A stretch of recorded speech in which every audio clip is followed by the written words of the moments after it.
Hi guys, Andrew here from Novoresume, and today we are here to talk to you about something fun, hobbies on a resume. If you're watching this video, you're probably wondering whether hobbies belong to your resume or not. Some recruiters say that hobbies and interests can add personality to a resume, while others say that hobbies and interests section takes up too much space without adding any value.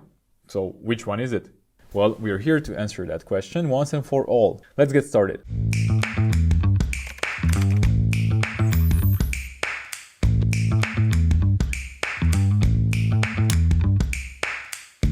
Career Advice by Novoresume. Let's start by addressing the elephant in the room. Does something fun, like a hobby, go with something serious, like a resume? Well, the answer depends on several factors. If you can fill up your resume with more important things like work experience, skills, and certifications, then you can probably do without adding your hobbies. At the same time, if adding hobbies and interests will make your resume spill over to page 2, then there's no need to add them either. But if you're an entry-level candidate or a recent graduate with little to no work experience, then yes, adding your hobbies and interests can be a great way to stand out and show a more personal side of you as an applicant.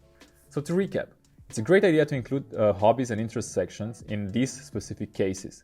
When you still have space after including all the essentials resume sections like your contact information, work experience, and skills, when you have limited work experience, education, or skills related to the position you're applying for, when the company you're applying to puts emphasis on its employees' personalities and unique traits, when the company specifically asks that you list additional hobbies and interests, and finally, when your hobbies and interests show that you're good at your job. So, want to add hobbies to your resume? Here's how you can do it right. First of all, don't just list random hobbies that you enjoy. While there's nothing wrong with that per se, it won't necessarily help you land a job. Instead, you want to pick out hobbies that you enjoy and are somewhat related to the role you're applying for. To do this, review the job ad and make a list of the top skills required. Say, for example, the company is looking for someone who's outgoing or a team player. This means that any team sport you may play is a great hobby to add. For example, basketball, football, hockey, or anything along those lines. You can also skip hobbies that show the opposite qualities, such as knitting or baking, because such hobbies might point the hiring manager towards thinking that you're more of an introvert or a solitary soul. Also, avoid adding hobbies that are too basic, such as listening to music or watching movies. Please don't tell the person reading your resume anything interesting.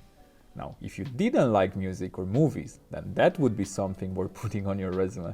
I'm just kidding. Now, let's talk about how to actually input a hobbies section to your resume. Create a small section titled Hobbies and Interests and position it at the very end of your resume. Remember, your interests section always belongs at the end of your resume. It should never overshadow your skills or experience. Think of this section as a personal way to wrap up your resume that will give the hiring manager that little extra something to remember you by. Once you've created and placed the section, it's time to input the contents. List about 4 to 8 hobbies tops. Anything less, and the section will look too empty, and anything more, and you will look like you're trying to fill in the space. And you're good to go. To make things more practical, here's a real-life example of hobbies and interests on a resume. Let's say that you're applying for a job as a writer. You want your hobbies and interests section to highlight your personality, creativity, and writing chops.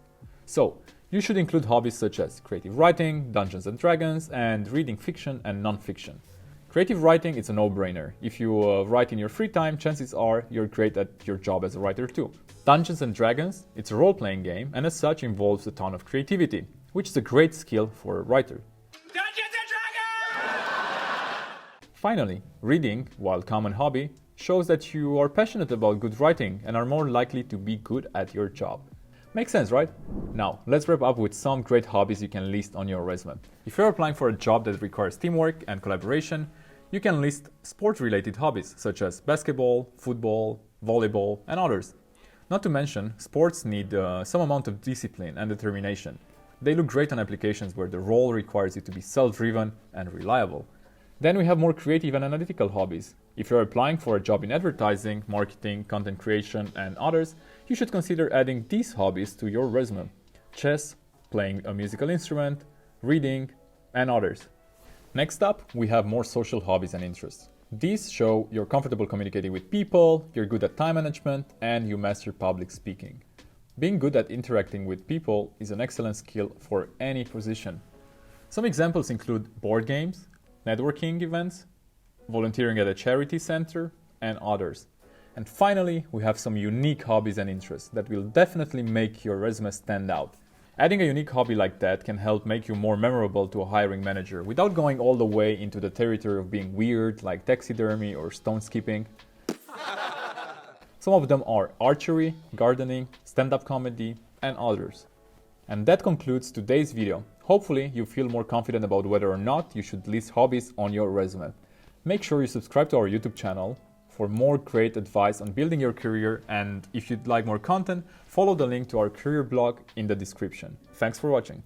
Career advice by Novoresume.